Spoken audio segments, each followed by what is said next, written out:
everyone. So the topic today is income method.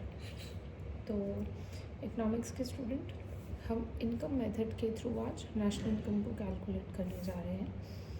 So income method में basically क्या होता है, 4 फैक्टर्स ऑफ प्रोडक्शन को हम कंसिडर करते हैं.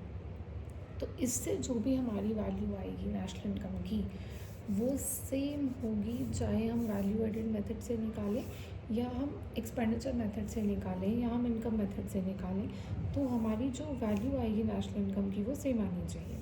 नाउ हमें यहाँ पर कुछ स्टेप्स दिए हुए हैं, ये नोट्स हैं, तो ये नोट्स आप मुझसे ले भी सकते हैं अगर आपको चाहिए, अदरवाइज़ आप समझने के लिए इसे यूज़ कर सकते हैं. First is identification of producing enterprises. सबसे पहले हमें फैक्टर्स ऑफ प्रोडक्शन देखने हैं जो कि होते हैं land, labour, capital and entrepreneur. अब आपको पता है कि लैंड को क्या मिलेगा, रेंट, लेबर को वेजेस, कैपिटल के लिए प्रॉफिट या इंटरेस्ट हो जाएगा एंड एंटरप्रेन्योर को प्रॉफिट मिलेगा. इसी तरीके से जो प्रोड्यूसर्स हैं उनकी कैटेगरीज होती हैं primary, secondary and tertiary sector.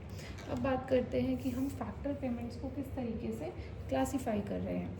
First of all it is compensation of employees. इसका मतलब कि जितना भी अमाउंट ऑफ रेम्यूनरेशन हम देते हैं कैश में, काइंड में या सोशल सिक्योरिटी कंट्रीब्यूशन में, हम उस सब चीज़ों को इंक्लूड करेंगे हमारी नेशनल इनकम की कैलकुलेशन में. जैसे कि wages and salaries in cash में आपको जितनी भी वेजेस मिलेंगी, सैलरीज मिलेंगी, वो सब इंक्लूड होंगी. ठीक है. Wages and salaries in kind का मतलब होता है कि सैलरी से अलग आपको कुछ मिल रहा है. फॉर एग्जांपल आपको रेंट फ्री अकोमोडेशन मिल गई. Employers contribution to social security scheme, ये होता है PF, gratuity, retirement, pension etcetera. तो ये तीनों चीज़ें जहाँ पर भी आपको दिखेंगी, या तो आपको सीओई दिख जाएगा या फिर आपको ये तीनों चीज़ें अलग अलग भी दिख सकती हैं. अलग अलग दिखेंगी तो तीनों को प्लस कर देना है.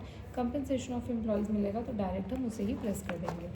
नेक्स्ट आ जाता है ऑपरेटिंग सरप्लस. अब ऑपरेटिंग सरप्लस में हमारे पास है रेंट, जिसमें हम एक्चुअल रेंट और इम्प्यूटेड रेंट दोनों को ही इंक्लूड करेंगे. इम्प्यूटेड रेंट का मतलब आपकी फैक्ट्री जिसे आप खुद यूज़ कर रहे हैं, लेकिन अगर वो रेंट पर होती तो आपको कितना रेंट देती, या एक्चुअल रेंट जो भी आपको मिल रहा है. देन रॉयल्टी, जिसमें आते हैं leasing rights, copyright, intellectual property rights. जब हम किसी को राइट्स देते हैं अपने तो वो रॉयल्टी के नाम से आएगा. इंटरेस्ट, यानी कि एक प्रोडक्शन यूनिट को एक कैपिटल का यूज़ करने के लिए जितना भी इंटरेस्ट पे करना है, चाहे बोरोड है या प्रोवाइडेड बाय द ओनर है, हमें उन सबको इंक्लूड करना है. एक्चुअल एंड इम्प्यूटेड इंटरेस्ट दोनों को ही हम इंक्लूड करेंगे. तो क्वेश्चन में आपके पास रेंट, रॉयल्टी, इंटरेस्ट, या तो ये तीनों चीज़ें अलग अलग गिवन होंगी या फिर आपको डायरेक्ट ऑपरेटिंग सरप्लस इंक्लूड होगा, गिवन होगा. उसके बाद प्रॉफिट भी ऑपरेटिंग सरप्लस का ही पार्ट है. प्रॉफिट आपको 3 तरीके से, अगर डायरेक्ट प्रॉफिट लिखा है तो आपने उसी को इंक्लूड करना है. अगर डिविडेंड, कॉर्पोरेट टैक्स और कॉर्पोरेट सेविंग, ये तीनों चीज़ें अलग अलग लिखी हैं तो तीनों को अलग अलग आपने ऐड ऑन कर लेना है. जैसे कि डिविडेंड, जो कि किसको डिस्ट्रीब्यूट किया जाता है, शेयर होल्डर्स को, या आप अकाउंट्स में पढ़ते हैं, also known as distributed profits. Corporate tax, जो भी हमें प्रॉफिट्स पर टैक्स पे करना होता है गवर्नमेंट को, उसे हम कॉर्पोरेट टैक्स बोलते हैं. प्रॉफिट टैक्स या बिजनेस टैक्सेस के अदर नेम्स हैं. कॉर्पोरेट सेविंग्स, वो सेविंग्स या वो अनडिस्ट्रीब्यूटेड प्रॉफिट जो एक कंपनी रखती है अपने बिजनेस को एक्सपैंड करने के लिए या फिर हमारे अनएक्सपेक्टेड एक्सपेंसेस को मीट करने के लिए, उसे आप कॉर्पोरेट सेविंग बोलते हैं. तो ये 3 चीज़ें या तो आपको गिवन होंगी अलग अलग, या फिर आपको प्रॉफिट गिवन होगा. तो अगर डायरेक्टली प्रॉफिट गिवन है तो आप उसको ही इंक्लूड कर लेंगे. मिक्स्ड इनकम का मतलब है income of own account workers, वो वर्कर्स जो कि अपना काम खुद करते हैं, जैसे फार्मर्स हो गए, डॉक्टर्स हो गए, बार्बर्स हो गए. अनइनकॉर्पोरेटेड इंटरप्राइजेस में आ जाएंगे स्मॉल शॉपकीपर्स. तो इन सबको जो है उन्होंने एक ही नाम दे दिया, which is mixed income. Now the formula part.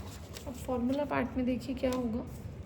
अगर आप NDPFC निकाल रहे हैं, national domestic product factor cost per, तो आपने COE प्लस OS यानी operating surplus plus mixed income, इसको आपने ऐड ऑन कर दिया. जब आपने ये निकाल दिया तो अब हमें NNPFC पर जाना है. इसका मतलब D से N पर जाने के लिए हम क्या ऐड करेंगे, NFIA. और यहाँ पर आपको NDPFC का मतलब एक बारी बता रखा है कि sum total of income from domestic product accruing to private sector and government sector. तो जितनी भी इनकम किसी डोमेस्टिक प्रोडक्ट से मिलती है, प्राइवेट सेक्टर और गवर्नमेंट सेक्टर दोनों की ही, उसे हम NDPFC कहते हैं. आई होप आपको ये क्लियर होगा. नेक्स्ट वीडियो में हम करेंगे नेशनल इनकम का numerical related to income method. Thank you so much everyone. Please subscribe to the channel. Thank you.